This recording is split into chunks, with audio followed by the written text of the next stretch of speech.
A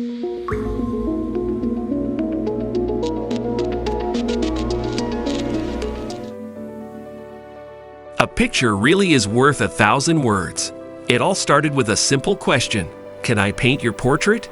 In the summer of 2015, Brian Peterson and his wife, Vanessa, had just moved to Santa Ana, California. Outside the couple's fourth-floor apartment, an unkempt homeless man was often yelling on the street corner, sometimes keeping them awake at night.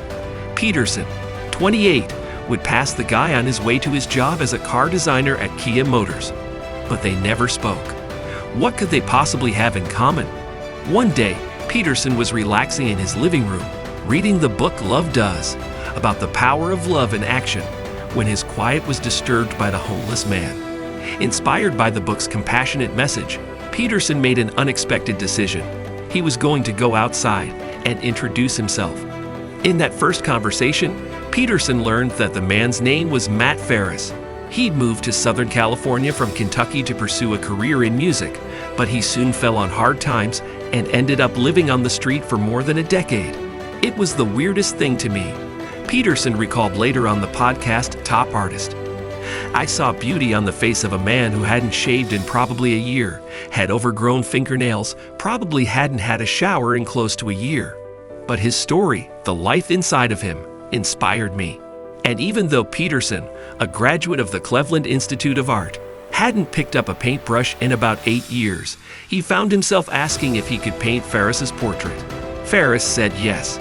Peterson's connection with Ferris led him to form Faces of Santa Ana, a nonprofit organization focused on befriending and painting portraits of members of the community who are unhoused. Working from a black and white photo of the subject taken with his phone, Peterson chooses colors inspired by the subject's personality and life story, creating a poignant portrait.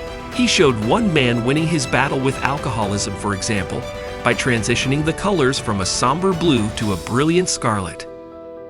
Peterson sells the vibrant 30 by 40 inch canvas, signed by both subject and artist, for a few $1,000s, splitting the proceeds and putting half into what he calls a love account for his model. He then helps people use the money to get back on their feet. Many of Peterson's new friends use the donations to secure immediate necessities: medical care, hotel rooms, food. But Peterson has learned not to make assumptions about what a person needs most. "I've made so many mistakes thinking I knew what people wanted," he says. "Then I realized, why don't we just ask them?" Ferris used the funds from his portrait to record an album, fulfilling his musical dreams.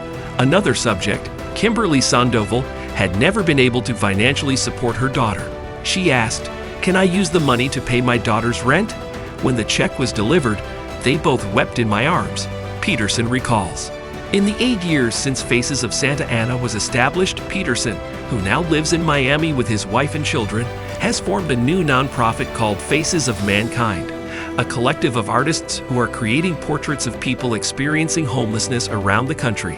Peterson has painted 41 of these portraits himself, but there's more to the finished products than the money they bring to someone who's down and out.